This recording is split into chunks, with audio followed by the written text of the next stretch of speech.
Hey, schön, dass du hier bist. Bevor wir anfangen, lass mir gern ein Abo da, drück auf Like, teil dieses Video mit Menschen, die sich für Politik, Geschichte oder einfach packende Lebensgeschichten interessieren, und schreib mir am Ende in die Kommentare, was du über all das denkst.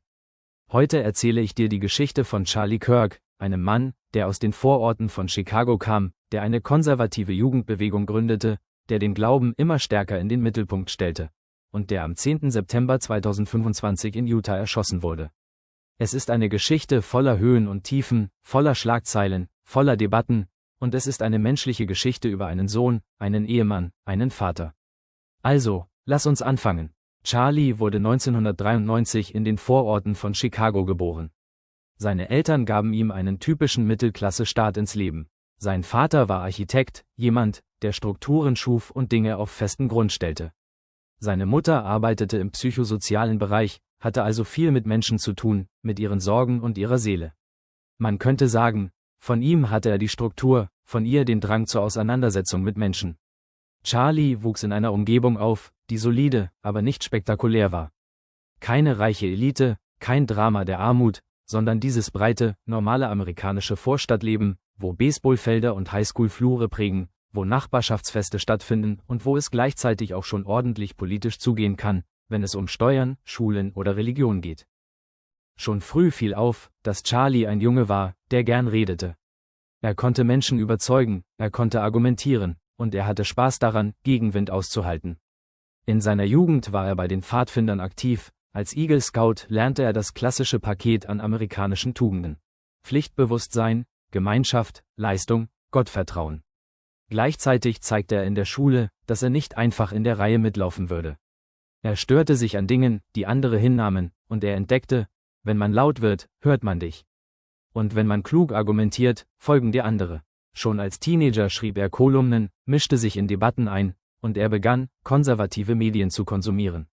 Während viele Gleichaltrige Musik und Sport im Kopf hatten, saugte Charlie Politik auf wie ein Schwamm. Die Highschool-Jahre waren eine Zeit, in der Amerika sich wandelte. Für Charlie war das ein perfektes Spielfeld. Er organisierte kleinere Aktionen, schrieb Texte, debattierte Lehrer. Und er stellte fest, der klassische College-Weg, das Studieren im Hörsaal, reizte ihn nicht so sehr. Er wollte raus in die Arena. 2012, mit gerade einmal 18, gründete er Turning Point USA, kurz TPUSA. Am Anfang war das nichts weiter als ein paar Tische in Mensagängen, ein paar Flyer, ein paar kleine Diskussionsrunden. Aber Charlie hatte eine Vision. Er wollte eine konservative Jugendbewegung aufbauen. Er verstand sehr früh, dass es im digitalen Zeitalter nicht nur um Inhalte geht, sondern um Bilder, um Momente, die viral gehen. Und so war TPUSA von Anfang an nicht nur eine Organisation, sondern auch eine Medienmaschine. Clips, Debatten, pointierte Aussagen, provokative Fragen. Das war das Futter, das im Internet zündete. Charlies Aufstieg ging rasant. Innerhalb weniger Jahre baute er aus der kleinen Studenteninitiative eine nationale Bewegung mit hunderten Campus-Chaptern. Großspender stiegen ein, konservative Milliardäre erkannten, dass dieser junge Mann ein Sprachrohr für die nächste Generation sein konnte. Bald schrieb Charlie Bücher, startete eine Radiosendung und einen Podcast. Er wurde zu einem gern gesehenen Gast bei Fox News und anderen konservativen Medien. Sein Stil: kurz, scharf, provokativ, oft simplifiziert, und genau deshalb wirksam. Er verstand, dass eine knackige Aussage in 15 Sekunden mehr Reichweite haben kann, als eine differenzierte Rede in 15 Minuten. Natürlich blieb das nicht ohne Widerspruch. Aber für seine Anhänger war er genau das, was sie suchten. Ein mutiger, junger Kämpfer, der sich nicht einschüchtern ließ und der ihre Werte mit Energie und Schlagkraft verteidigte. Charlie nahm diese Kontroversen nicht nur in Kauf, er nutzte sie. Jede Empörung war Reichweite, jede Schlagzeile war ein weiterer Stein in seinem Fundament. Irgendwann verschob sich der Fokus. Der Glaube, der bei Charlie immer schon eine Rolle gespielt hatte, trat nun stärker in den Vordergrund. So entstand Turning Point Faith, eine Initiative, die gezielt Gemeinden und Kirchen ansprach. Charlie sprach nun nicht mehr nur über freie Rede, Steuern oder Wahlen, sondern immer häufiger über Jesus, über Bibelverse, über geistliche Schlachten. Er verband Politik und Religion zu einer Einheit, die für viele Menschen in den USA absolut Sinn machte. Für andere war es ein gefährlicher Schritt, weil er die Trennung von Kirche und Staat verwischte. Doch Charlie sah das anders.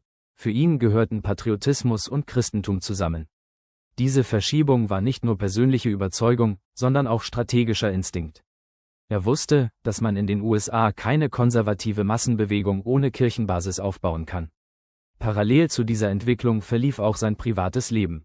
Charlie heiratete Erika, eine Unternehmerin, Podcasterin, ehemalige Miss Arizona. Sie war eine Frau, die selbst im Rampenlicht stand, die eine eigene Stimme hatte, die tiefgläubig war und sich genauso wie er für Werte einsetzte. Gemeinsam bekamen sie 2 Kinder. In seinen Auftritten sprach Charlie nun öfter über Familie, über die Rolle als Vater, über Dankbarkeit gegenüber Gott. Der einstige aggressive Debattenkämpfer zeigte Momente der Sanftheit, des Stolzes und der Liebe. Auch das machte ihn für viele noch nahbarer, während Kritiker sagten, er spiele nur eine Rolle. Doch wer die beiden zusammensah, spürte, dass hier eine Partnerschaft auf Augenhöhe lebte, getragen von gemeinsamen Überzeugungen und gegenseitigem Respekt. Dann kam dieser Tag, 10. September 2025, Utah Valley University in Orem. Charlie war dort für ein TPUSA-Event, ein ganz normales Format, wie er es hunderte Male zuvor gemacht hatte. Er stand auf der Bühne, sprach mit Studierenden, beantwortete Fragen. Und plötzlich fiel ein Schuss. Panik brach aus, Menschen schrien, Sicherheitskräfte warfen sich auf ihn, Sanitäter stürmten herbei. Charlie wurde ins Krankenhaus gebracht, doch noch am selben Tag erlag er seinen Verletzungen. Er wurde nur 31 Jahre alt. Und so endet eine Biografie, die eigentlich gerade erst begann. Zurück bleiben 2 kleine Kinder, die ihren Vater nie mehr lachen hören, nie mehr an der Hand spüren werden. Und zurück bleibt seine Frau Erika, eine Frau, die selbst viel mehr war als nur die Frau an seiner Seite.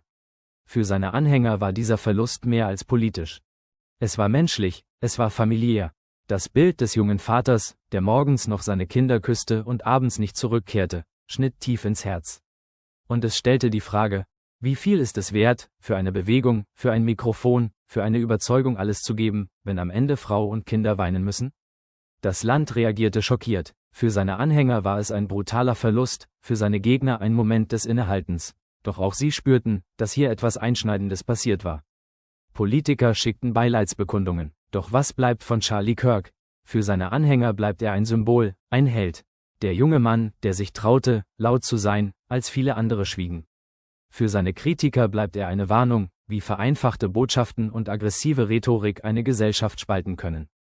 Am Ende geht es vielleicht weniger um die Frage, ob Charlie recht hatte oder nicht. Er glaubte an Gott, an Amerika, an die Kraft junger Stimmen, an den Auftrag, Kulturkämpfe nicht nur auszutragen, sondern zu gewinnen.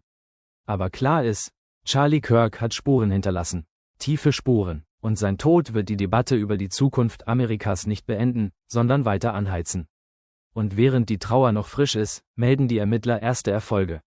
Eine Kamera fing den Attentäter ein, als er flüchtete. Noch bleibt das Video geheim, doch die Botschaft ist unmissverständlich. Dieser Mann wird gefunden werden. Danke, dass du dir die Zeit genommen hast, diese Geschichte zu hören. Wenn dich das bewegt hat, wenn du Fragen oder Gedanken hast, schreib sie mir unten in die Kommentare. Lass ein Like da, abonniere den Kanal und teile das Video, damit mehr Menschen diese Doku sehen. Bis zum nächsten Mal, bleib wach, bleib menschlich.